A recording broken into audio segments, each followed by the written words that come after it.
Shalom, selamat pagi. Perkenalkan, nama saya Yeni Febriani Resimano, kelas A2 semester 6 Fakultas Keperawatan. MK Keperawatan Gawat Darurat, dosen Nurse Olvin Manengkei Escape MKes. Selamat pagi. Perkenalkan, nama saya Yeni Resimano. Saat ini saya akan ada dalam penyuluhan tentang DAD dan DCS. Pengertian DAD adalah resultasi merupakan usaha untuk mengembalikan fungsi sistem pernapasan, perdarahan, dan saraf yang tertanggung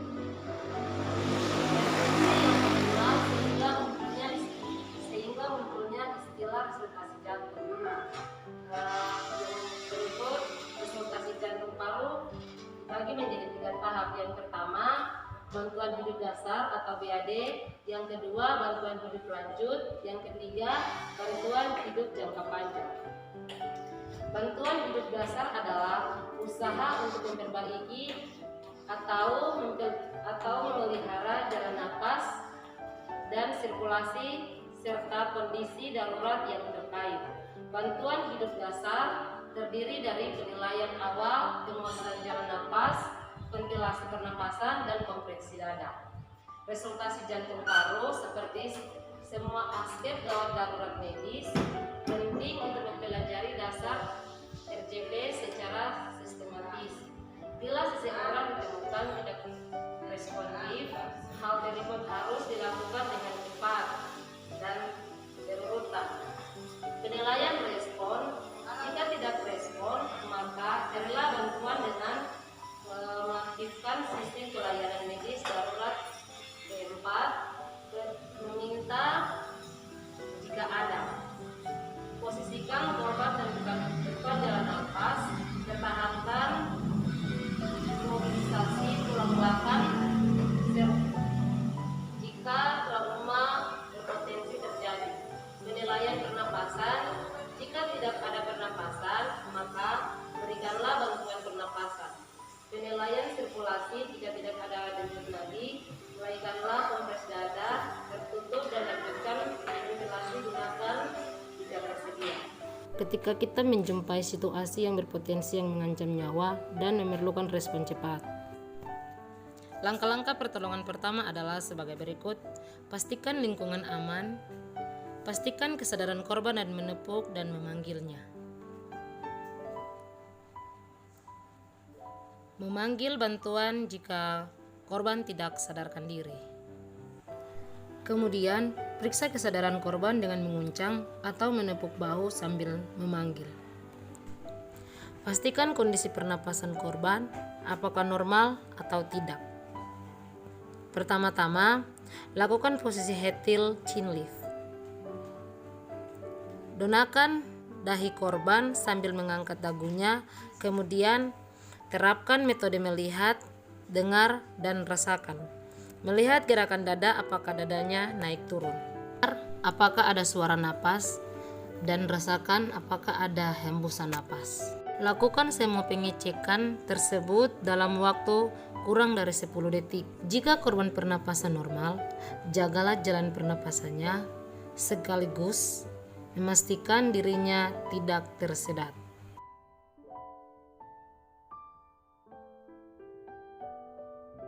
Korban tidak ada respon saat dipanggil dan digoncang dan tidak bernapas atau bernapas namun tidak normal, lakukan resultasi jantung paru. Posisikan diri Anda di samping korban sebelum melakukan kompresi. Bebaskan dada dari pakaian. Letakkan pangkal telapak tangan di tengah dada, kemudian letakkan pangkal tangan lain di atas dadanya.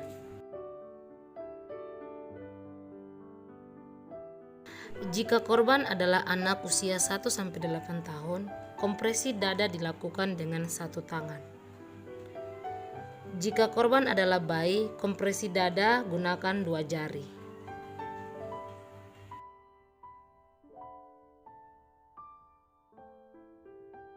Ketika melakukan kompresi, kedua tangan tidak ditekuk dan harus tegak, lurus di atas dada korban. Maka dari itu, gunakan Kekuatan tubuh bagian atas bukan dari lengan. Jaga agar pangkal telapak tangan tidak berpindah posisinya tangan dada korban. Kompresi terdiri dari 30 kali tekanan dengan kecepatan 100 kali per menit. Kedalamannya 5 cm dan tidak lebih dari 6 cm. Boleh putus kecuali untuk memberikan napas buatan atau memindahkan pasien. Setiap selesai kompresi, angkat telapak tangan sehingga dada mengembang seperti semula. 25, 26, 27, 28, 29, 30. Berikan tiupan napas melalui mulut korban sambil menutup hidung. Satu tiupan setara dengan 1 detik. Apabila dilakukan dengan benar, permukaan dada akan naik. Berikan kesempatan udara keluar dan lihat turunnya permukaan dada. Pemberian napas buatan pada bayi dilakukan dari mulut penolong menuju sekaligus hidung bayi. Rasio setiap kompresi dan napas buatan adalah 30:2. Baik, pengertian GCS atau Glowing Coma Scale adalah skala yang dipakai untuk menentukan atau menilai tingkat kesadaran pasien mulai dari kesadaran sadar penuh sehingga kesadaran koma. Penyebab penurunan kesadaran. Penurunan tingkat kesadaran mengidentifikasi fungsi otak. Yang pertama, otak mengalami kekurangan oksigen.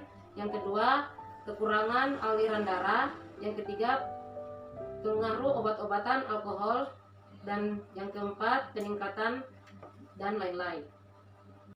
Mengukur derajat kesadaran. Yang pertama, kompasnetis. Kesadaran normal, sadar sepenuhnya, dapat menjawab semua pertanyaan tentang keadaan sekelilingnya. Yang berikut, apatis. Kesadaran yang segan untuk berhubungan dengan sekitarnya, meskinya ucu, tak tidur, tidak berbicara, dan pandangan hampa. Prosedur pemeriksaan GCS. Pemeriksaan GCS adalah pemeriksaan yang dilakukan untuk menilai tingkat kesadaran pasien dengan penilaian respon pasien terhadap rangsangan yang diberikan.